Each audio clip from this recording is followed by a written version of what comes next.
Hello दोस्तों, नमस्कार। मैं हूं मृगेंद्र और आप देख रहे हैं यूट्यूब चैनल ऑर्डरसन सोलर सिस्टम। दोस्तों, आज के इस वीडियो में मैं आपको बताऊंगा कि सोलर पावर प्लांट का जब साइट सर्वे करते हैं तो कौन कौन से पॉइंट्स को जो है आपको नोट डाउन करना होता है, क्लाइंट से आपको कौन कौन से इनपुट्स लेने होते हैं, ताकि आपको जो है एक best solar power plant design करने के लिए जब आप अपने डिज़ाइनर के साथ बैठें डिज़ाइन करवाने के लिए, तो आपको वो इनपुट्स की ज़रूरत पड़ती है। तो आपको क्लाइंट के एंड से, क्लाइंट के साइड से क्या क्या डिटेल्स लेनी होंगी, ठीक है। तो वो सारी डिटेल्स जो लेनी होती है वो आपको एक फॉर्म के माध्यम से मैं आपको समझाता हूँ कि आपको जो है क्या क्या डिटेल्स जो है क्लाइंट साइड से लेनी होती है। तो ये दोस्तों मेरे पास एक फॉर्म है, ठीक है। ये मेरे पास एक पीडीएफ फॉर्म है, इसके माध्यम से मैं आपको समझाऊंगा कि आपको साइट से क्या क्या डाटा कलेक्ट करना होता है ताकि आप सोलर पावर प्लांट की बेस्ट डिजाइनिंग कर सकें। तो ये क्वेरी फॉर्म है कैपेक्स मॉडल का एक क्वेरी फॉर्म है। तो आप जब साइट पे जाएंगे, सोलर की साइट सर्वे करने जाएंगे, तो आपको ये सारे पॉइंट्स जो हैं वो नोट डाउन करने होंगे। तो ठीक है दोस्तों, आप ध्यान से इसको देखिए, मैं आपको स्टेप बाय स्टेप करके समझाते आता हूँ। तो ये मेरे पास एक क्वेरी फॉर्म है दोस्तों, capex model solar power plant का। तो इसमें क्या होता है, इसमें दोस्तों मेरे पास क्या होता है, ये होती है जनरल इन्फॉर्मेशन। तो जनरल इन्फॉर्मेशन में आप ले लेंगे दोस्तों कंपनी का नाम, कॉन्टैक्ट पर्सन, डेजिग्नेशन क्या उसका, mobile number, phone number, address, city, state और ईमेल आईडी नोट डाउन कर लेंगे। ठीक है, ये बहुत ही ईजी है। ठीक है, इसके बाद आप दोस्तों साइट की कुछ डिटेल्स लेंगे, जैसे कि लोकेशन, साइट कहाँ पे है, एम्बिएंट टेम्परेचर मैक्स और मिनिमम कितना होता है, लैटिट्यूड और लॉन्गिट्यूड उस साइट का ले लेंगे, एलिवेशन कितना है दोस्तों वो ले लेंगे, विंड स्पीड कितनी आती है वो ले लेंगे आप, nearest railway station with distance कितनी है उस साइड की वो ले लेंगे आप, नोट डाउन कर लेंगे, nearest bus station with distance वो भी आप नोट डाउन कर लेंगे, और सिज्मिक जोन है या नहीं वो भी आप नोट डाउन कर देंगे। इस तरीके से दोस्तों अब आप तीसरी जो रिक्वायरमेंट लेंगे क्लाइंट से वो लेंगे system requirements.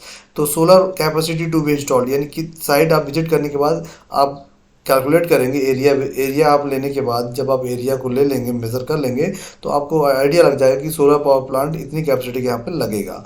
Type of system, यानी आपको ग्रिड कनेक्टेड लगाना है, बैटरी बेस्ड लगाना है या हाइब्रिड लगाना है, तो ये आपको वहाँ पे समझ में आ जाएगा साइट विजिट करने के बाद। फिर क्लाइंट की रिक्वायरमेंट क्या है वो आपको उससे डिस्कस करना होगा। फिर नेट मीटरिंग की रिक्वायरमेंट है या नहीं, ये चीज़ आप नोट डाउन कर लीजिए साइट पे। ठीक है, उसकी कंडीशन को समझ करके क्लाइंट की एप्लीकेशन आपका, यानी जो आपका साइट है वो किस टाइप का है, इंडस्ट्रियल है, कॉमर्शियल है, रेजिडेंशियल है या रूरल है। ठीक है, इसके बाद बिल्डिंग का डिस्क्रिप्शन, बिल्डिंग कैसी है, टीन शेड है, आरसीसी है, किस टाइप की बिल्डिंग है, ठीक है, कितने हाइट की है। तो ग्रिड वोल्टेज लेवल क्या है, आप यहाँ जो ग्रिड आ रही है वो सिंगल फेज आ रही है या 415 वोल्ट 3 फेज में आ रही है, 11 केवी का फीडर है या 33 केवी का फीडर है या 66 केवी की लाइन आ रही है। फिर आपका जो फेज़ है वो सिंगल फेज़ है या 3 फेज़ है। इसके बाद आपका सैंक्शन लोड किलोवाट में कितना है बिल्डिंग का, एमडीआई लोड किलोवाट में कितना है, एवरेज मंथली बिल कितना आता है ये नोट डाउन कर लें। सुपर स्ट्रक्चर की ज़रूरत है बिल्डिंग में या नहीं वो आप नोट डाउन कर लें। ठीक है, छत पे जा करके maximum operating load during day time में कितना किलोवाट होता है वो नोट डाउन कर लें। नंबर ऑफ डेज, कितने नंबर ऑफ डेज वो लोड चलता है वो नोट डाउन कर लें। फिर maximum operating load during the night time in kilowatt वो नोट डाउन कर लें। नंबर ऑफ डेज वो लोड कितने दिन चलता है वो नोट डाउन कर लें।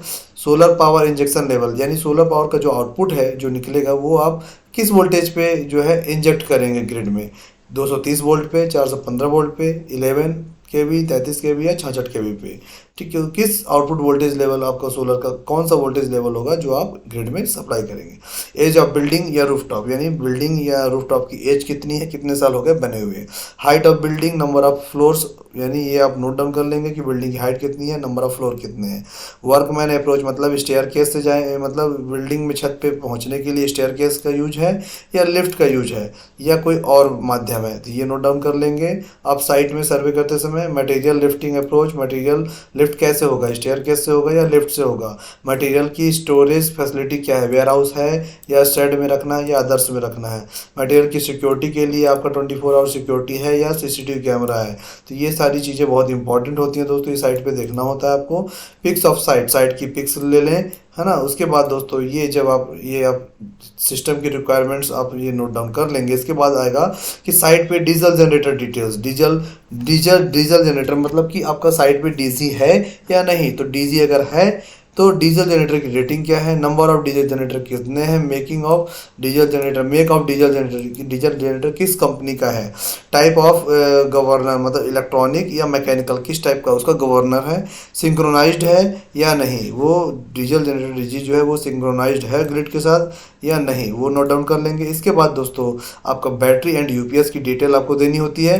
तो बैटरी और यूपीएस की डिटेल में आपको देना होगा बैटरी की रेटिंग क्या है, कितने एच की बैटरी है, नंबर ऑफ बैटरीज कितनी लगी हुई हैं, वोल्टेज ऑफ द बैटरी कितना है, 48 वोल्ट में आपकी बैटरी का वोल्टेज है या 96 वोल्ट में है या 110 वोल्ट में है या 240 वोल्ट में या 360 वोल्ट में है, तो बैटरी का वोल्टेज क्या लेवल है, यूपीएस की रेटिंग क्या है, कितने केवीए का आपका यूपीएस है, नंबर ऑफ यूपीएस रिक्वायर्ड, कितने यूपीएस की रिक्वायरमेंट है, वोल्टेज ऑफ यूपीएस, यूपीएस का वोल्टेज 230 वोल्ट है, 415 वोल्ट पे है, सिंगल फेज पे है या 3 फेज पे है। तो ये पूरी बैटरी एंड यूपीएस की डिटेल्स आपको देनी होगी, ठीक है, आपको साइट से लेनी होगी।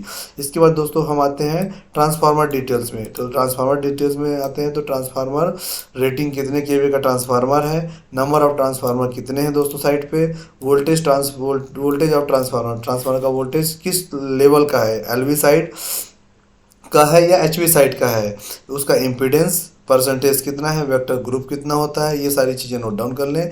इसके बाद दोस्तों आता है आपका रूफ का डिटेल्स। तो रूफ की डिटेल्स में आपकी जो रूफ है वो टाइप ऑफ रूफ किस साइड की है, किस टाइप की, आरसीसी है, जीआई सीट है या सीमेंटेड सीट है, आरसीसी, ठीक है, आरसीसी है, जीआई सीट है या सीमेंटेड सीट आपकी या अदर्स है।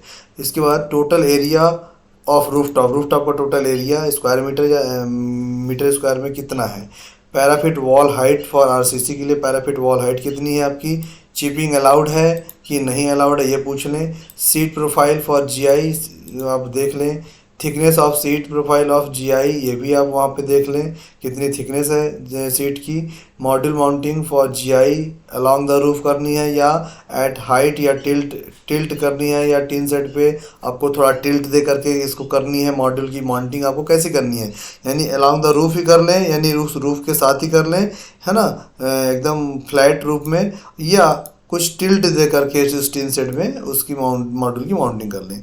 Number of buildings near by, आपके साइट के आसपास कितनी बिल्डिंग्स हैं, कोई पेड़ वगैरह तो नहीं है वो यहाँ पे नोट कर लें। उस बिल्डिंग की हाइट क्या है दोस्तों, फिर वाटर सप्लाई क्या है, वाटर की अवेलेबिलिटी आपके साइट पे है या नहीं, पावर की अवेलेबिलिटी आपके साइट पे है या नहीं, ये नोट डाउन कर लें। ओरिएंटेशन ऑफ रूफटॉप, यानी आपकी जो बिल्डिंग है रूफटॉप है वो उस बिल्डिंग का जो ओरिएंटेशन है मतलब वो किस डायरेक्शन में है, साउथ में है, ईस्ट में है, वेस्ट में, नॉर्थ में है, तो उसका आप ओरिएंटेशन पता कर लें। फिर है load bearing capacity of rooftop जो आपकी छत है उसकी लोड बेयरिंग कैपेसिटी कितनी है वो आप पता कर लें सिविल वाले से, साइट में बंदा सिविल का होगा। फिर है extent of shadow free area, यानी शैडो फ्री एरिया को आप जो है मेज़र कर लें। फिर टिल्ट एंगल ऑफ मॉड्यूल का जो टिल्ट एंगल है वो एज पर लैटिट्यूड के एंगल के अकॉर्डिंग मॉड्यूल का टिल्ट एंगल डिसाइड कर लें। फेसिंग ऑफ मॉड्यूल डिसाइड कर लें, साउथ लगाना है कि साउथ वेस्ट या साउथ ईस्ट लगाना है। अलाइनमेंट ऑफ रूफटॉप का अलाइनमेंट है या नहीं। फिर ऑटोकैड की ड्राइंग अटैच्ड, ऑटोकैड की जो ड्राइंग है यानी बिल्डिंग जो रूफटॉप बिल्डिंग है क्लाइंट से आप उसकी बिल्डिंग की रूफटॉप की ऑटोकैड ड्राइंग मांग लें, ठीक है। इस तरीके से दोस्तों ये रूफटॉप की डिटेल्स जो है आपकी हो गई है कंप्लीट। इस तरीके से दोस्तों क्या करेंगे आप अपने सोलर पावर प्लांट की जो साइट सर्वे करेंगे तो इस तरीके से आप एक क्वेरी फॉर्म बना करके उस पर्टिकुलर साइट की डाटा को कलेक्ट कर लीजिए। जब आप ये पूरा डाटा जो है दोस्तों एक बार कलेक्ट कर लेंगे तो आई एम डैम श्योर कि आपको सोलर पावर प्लांट डिज़ाइन करने में कोई भी परेशानी फिर आगे नहीं आएगी। आप ये क्लाइंट से सारे इनपुट्स लेकर के आप अपने डिज़ाइनर के साथ बैठें और best to best solar power plant design करें। तो दोस्तों ये सोलर पावर प्लांट की साइट सर्वे करने के लिए ये इंपॉर्टेंट डेटा होते हैं जो हमें कलेक्ट करने होते हैं साइट से। आशा करता हूं दोस्तों आपको ये वीडियो बहुत अच्छे तरीके से आपको समझ में आया होगा। मिलते हैं दोस्तों नेक्स्ट वीडियो में। नमस्कार।